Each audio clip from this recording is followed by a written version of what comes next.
যাচ্ছেই। দেখা যাচ্ছে যে প্রচণ্ড মানে সারাদেশব্যাপী আমরা লক্ষ্য করছি যে আ তাপমাত্রা বেড়ে গেছে এবং হিট ওয়েভ চালু হয়েছে। তাপদাহ শুরু হয়ে গেছে এবং এটা মানুষের সহ্য সীমায় প্রায় পৌঁছে গেছে। তো শ্রীপুর উপজেলায় আমরা দেখতে পাচ্ছি যে পানির স্তর আসলে অনেক লেয়ারটা অনেক নেমে গেছে। তো সাধারণ যে টিউবওয়েল গুলো আ আছে সেগুলো থেকে পানি উঠছে না বললেই চলে বা মানুষের সেক্ষেত্রে মানে পানির একটা ক্রাইসিস তৈরি হয়েছে।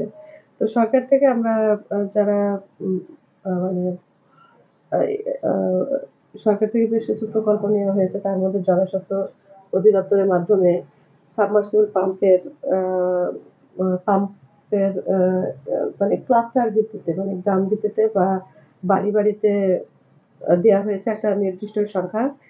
আ তারপরে আমরা উপজেলা রাজস্ব উন্নয়ন খাত থেকে আমরা বেশ কিছু টিউবওয়েল ইতোমধ্যে সাবমার্সিবল টিউবওয়েল আমরা প্রোভাইড করেছি জনগণের মাঝে এবং আ আগামী মানে আ এই অর্থবছরে মোটামুটি যে আ বরাদ্দগুলো ছিল, আমরা সেই বরাদ্দগুলো ইতোমধ্যে জনগণের মাঝে বিতরণ করেছি। আ আগামী অর্থবছর থেকে আবার জুনের পর থেকে আবার নতুন করে যে অর্থবছর শুরু হবে, সেই অর্থবছরে আবার আ পর্যাপ্ত সংখ্যক আমরা আ চাহিদা দিব এবং আ সে অনুযায়ী আমরা যতটুকু বরাদ্দ পাবো, সে অনুযায়ী আমরা জনগণের মাঝে আবার বিতরণ করব। তবে আরেকটা বিষয় হচ্ছে কমিউনিটি ভিত্তিক আমরা এই টিউবওয়েলটা সাপ্লাই করছি। একটা জায়গায় একটা ট্যাংকি দিয়ে মানে একটা পাড়ায় দেখা যাচ্ছে যে একটা ৫-৭ ঘর পরিবার একসাথে হয়তোবা ওই পানিটা ইউজ করবে এবং আ মানে এভাবে আরকি দেয়া হচ্ছে।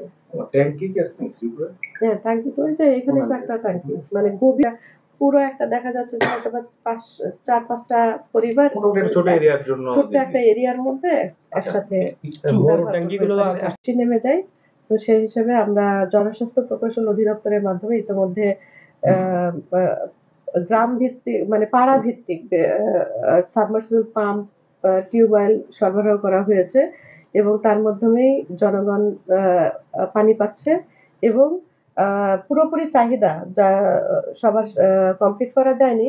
তো আগামী অর্থবছরে আবার আমরা নতুন করে আরো চাহিদা দিব মানে দিয়ে ওই বরাদ্দ সাপেক্ষে আমরা চেষ্টা করব সর্বোচ্চ সংখ্যক টিউবওয়েল সরবরাহ করা যাতে মানুষের পানির ক্রাইসিসটা দূর হয়। টিউবওয়েলের অবস্থা কি? চাপার পরে একটুও পানি নাই। আর প্রত্যেককে বাধ্যতামূলক সাবমার্সেল বসাচ্ছে, এতে করে আমাদের পরিবেশে আরও ক্ষতিগ্রস্ত হচ্ছে এবং পানির লেয়ার দিন দিন নিচে চলে যাচ্ছে। এতে আমাদের প্রকৃতির উপর পানি নিয়ে এসে পানি খায় এবং মাঠ থেকে অনেক দূরের মাঠের ভিতরে একটা পুকুর আছে, এখান থেকে গোসল করে। এই দেখেন এরা মোটর বসিয়েছে, মোটরেও কোনো লেয়ার পাচ্ছে না।